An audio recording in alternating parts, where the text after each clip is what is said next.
Assalamualaikum warahmatullahi wabarakatuh. Halo anak-anak, bagaimana kabarnya? Mudah-mudahan sehat selalu ya. Baik, sekarang pelajaran Bahasa Indonesia, tema 6H, KD-nya 3.7, yaitu menggali pengetahuan baru yang terdapat pada teks non-fiksi. Oke, yang kita pelajari kali ini adalah tentang teks non-fiksi ya. Yang pertama yaitu apa sih pengertian teks non-fiksi? Ingat, teks itu ada fiksi dan non-fiksi. Kalau non-fiksi merupakan teks yang ditulis berdasarkan data atau kenyataan yang ada. Kalau teks fiksi berarti teks yang berdasarkan hayalan ya. Lanjut. Nah, jenis teks non-fiksi ini ada dua ya. Ada non-fiksi murni, ada non-fiksi kreatif. Nah, untuk yang non-fiksi murni, dia itu pengembangan dari karangan akan berlandaskan data yang otentik. Jadi benar-benar sebenar-benarnya. Nah, kemudian kalau yang non-fiksi kreatif yaitu cabang penulisan yang menggunakan teknik sastra yang biasanya dikaitkan dengan fiksi atau puisi untuk melaporkan orang, tempat, atau peristiwa yang sebenarnya. Tapi yang kita pelajari kali ini adalah teks non-fiksi yang murni ya. Kita tidak pelajari dulu yang kreatif, tapi kita pelajari dulu non-fiksi yang murni ya.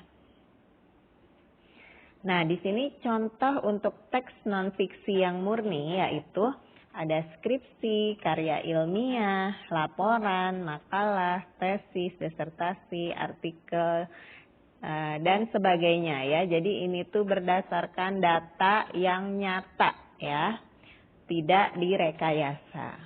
Lanjut. Nah, ciri-ciri teks non-fiksi sendiri adalah yang pertama itu dia itu memiliki pembahasaan yang bahasanya normal, formal, resmi atau baku ya, bahasanya baku. Yang kedua, menggunakan gaya bahasa yang denotatif atau sebenarnya. Jadi tidak konotatif. Kalau konotatif itu kan tidak sebenarnya, kata kiasan. Nah, kalau untuk teks non-fiksi ini gaya bahasanya denotatif yang sebenarnya. Yang ketiga, tersusun atas fakta dan data yang nyata ya, bukan rekayasa. Kemudian yang keempat, ditulis secara runtut ya. Jadi tidak sembarangan, jadi harus sistematis. Yang kelima, merupakan temuan baru atau penyempurnaan temuan lama ya. Jadi misalnya seperti membuat laporan karya ilmiah ya, membuat temuan baru atau temuan lama itu disempurnakan. Seperti itu ya. Lanjut, mengapa kita harus mengidentifikasi teks non-fiksi? Nah, kenapa sih kita harus tahu itu teks fiksi atau non-fiksi? Nah, tujuannya adalah untuk mendapatkan informasi penting yang ada di dalam karangan tersebut. Nah, informasi yang ada di dalamnya itu berupa data-data atau fakta yang bisa kita pahami lebih lanjut ya. Jadi kita harus tahu, oh ini karangan fiksi atau non fiksi ya. Kalau fiksi kan khayalan, rekayasa. Oh ya udah, nggak usah percaya, ini mah hanya rekayasa. Tapi kalau kalian membutuhkan suatu data atau yang benar-benar fakta ya, kalian harus mencari data yang non fiksi ya, data yang dibuat dengan sebenar-benarnya. Oke, lanjut, tips mengidentifikasi teks non-fiksi. Nah, bagaimana sih biar kita tahu kalau ini tuh teks non-fiksi? Yang pertama, kita harus baca dengan seksama, lalu coba pahami makna setiap katanya. Ya, ingat tadi kata-katanya kalau teks non-fiksi maknanya denotatif ya, yang sebenarnya bukan konotatif atau bukan kiasan.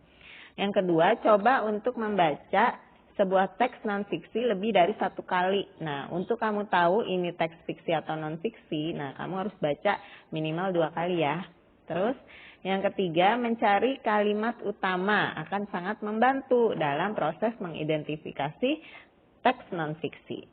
Yang keempat yaitu Tentukan ide pokoknya dengan menggunakan kata kunci. Ingat ya, kata kunci itu kata yang sering muncul di setiap paragraf.